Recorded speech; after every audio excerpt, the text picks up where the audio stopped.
बिस्मिल्लाहिर्रहमानिर्रहीम। अस्सलामु अलैकुम दोस्तों, चीन और भारत के माबैन मुज़ाकरात नाकाम, लद्दाख के पहाड़ों पर ख़तरनाक जंग का आगाज़ हो गया। राजनाथ सिंह का मुसल्लह अफवाज को डट जाने का हुक्म, जबकि 230 भारतीय जर्नैल चीन को मुंह तोड़ जवाब देने के मौक़िफ़ पर डट गए।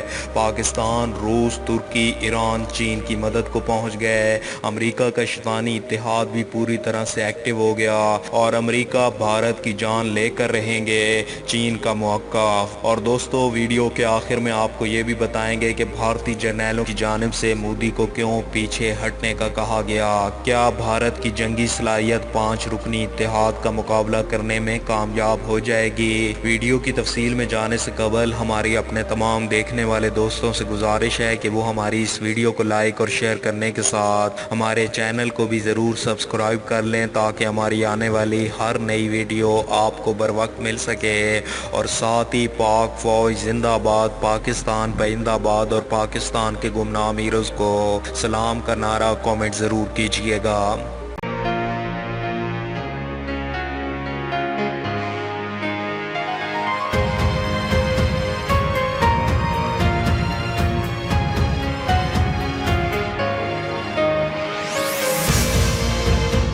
दोस्तों, चीन और भारत के माबैन ताज़ा तरीन मुज़ाकरात नाकाम होते ही 230 भारतीय जर्नैलों की तरफ से जंग शुरू करने की तैयारियां शुरू कर दी गईं। और ख़बर यह भी है कि चीन का साथ देने के लिए रूस, ईरान, तुर्की और पाकिस्तान मैदान में उतर चुके हैं और फ़ौजी मशकों का आगाज़ कर दिया गया है। भारतीय फ़ौज और वज़ारत दिफ़ा की जानिब से चीन की शराइत मानने से मुकम्मल इनकार कर दिया गया है और अब इस मसले का हल सिर्फ़ और सिर्फ जंग दिखाई दे रहा है। इतलात ये भी हैं कि चीन के हाथों लद्दाख में हज़ीमत उठाने पर भारतीय वज़ीर आज़म नरेंद्र मोदी को अपने मुल्क के रिटायर्ड फौजी अफसरान की जानिब से शदीद तनकीद का सामना करना पड़ा, जिस पर उन्होंने चीन के खिलाफ महाज खोलने में ही भलाई जानी। मगर अमरीका अपने मिशन में कामयाब हो गया। इस जंग में कौन से संगीन नताइज का सामना होगा, जानकर आप भी हैरान हो जाएंगे। नरेंद्र मोदी ने लद्दाख में पेश आने वाले वाक़े के मुतल्लिक वजाहत के लिए बयान जारी किया था कि चीन पेंगसू में दाखिल नहीं हुआ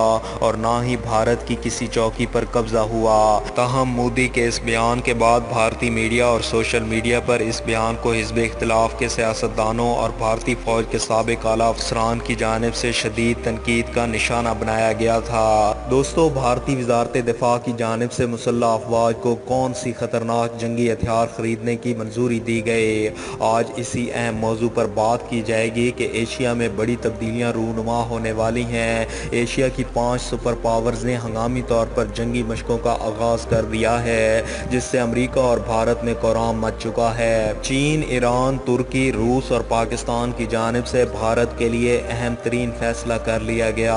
भारतीय जर्नैलों के फैसले के बाद 5 मुल्की इत्तेहाद भारत के साथ आखिरी महाज पर लड़ने के लिए तैयार है। इन फौजी मशकों का आगाज़ ऐसे वक्त में किया गया जब चीन और भारत के माबैन होने वाले मुज़ाकरात नाकाम हो चुके हैं और भारतीय आला अस्करी क़यादत की जानिब से जंग का आगाज़ करने का ऐलान कर दिया गया है। रूस, तुर्की, ईरान और पाकिस्तान के तल्लुकात और इत्तेहाद का असल मकसद खित्ते में चीन की सलामती को यकीनी बनाना है, जिनका मौक़िफ़ है कि भारत अमरीका की गोद में बैठ के तखरीब कारी की कोशिश कर रहा है, इसके खिलाफ एक्शन लेना होगा। जर्मन खबर रसां एजेंसी ने भी इस इत्तेहाद को भारत के खिलाफ बड़ी मुश्किल करार दे दिया है। वज़ारत दिफ़ा की जानिब से जारी होने वाले एक बयान के मुताबिक भारतीय जर्नैलों की जानिब से किए गए इस फैसले को एक गलत फैसला कहा गया, क्योंकि दोनों ममालिक के दरमियान जंग से हमसाया ममालिक को भी नुकसान उठाना पड़ सकता है। दोस्तों, भारत की अस्करी क़यादत ने चीन के साथ मुज़ाकरात की शराइत न मानते हुए ये फैसला किया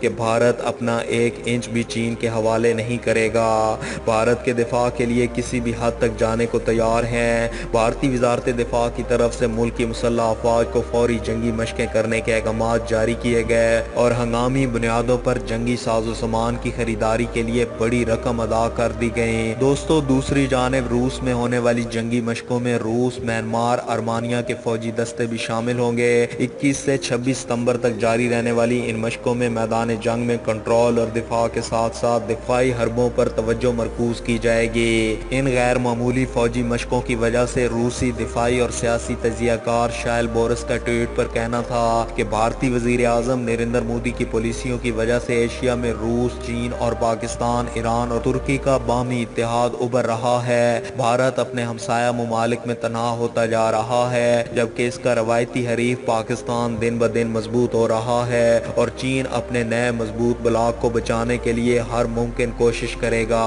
بھارتی think tank observer research centre سے منسلک دفاعی تجزیہ کار اور میجر جنرل ہریشا کاکڑ لکھتے ہیں کہ عالمی طاقتوں کے مابین کشیدگی بڑھ رہی ہے اور اس کے اثرات بھارت پر بھی مرتب ہوں گے۔ روس اور امریکہ کے مابین خراب ہوتے تعلقات میں چینی روسی اتحاد کو مضبوط بنا دیا ہے اور چین کے ذریعے روس کی پاکستان کے ساتھ تعاون اور بات چیت میں اضافہ ہو چکا ہے۔ پاکستانی دفاعی تجزیہ کار اور مصنفہ عائشہ صدیقی کا چند روز پہلے دی نیوز آن سنڈے کو انٹرویو دیتے ہوئے کہنا تھا کہ پاکستان اب امریکہ اور سعودی عرب جیسے دوستوں سے بھی دوری اختیار کر رہا ہے۔ آپ کو بتاتے چلیں کہ بھارت میں کس طرح چین سے جنگی تیاریوں کی کوشش کی جا رہی ہے اور بھارتی وزارت دفاع نے کون سے خطرناک ترین ہتھیار خریدنے کی اجازت دے دی ہے۔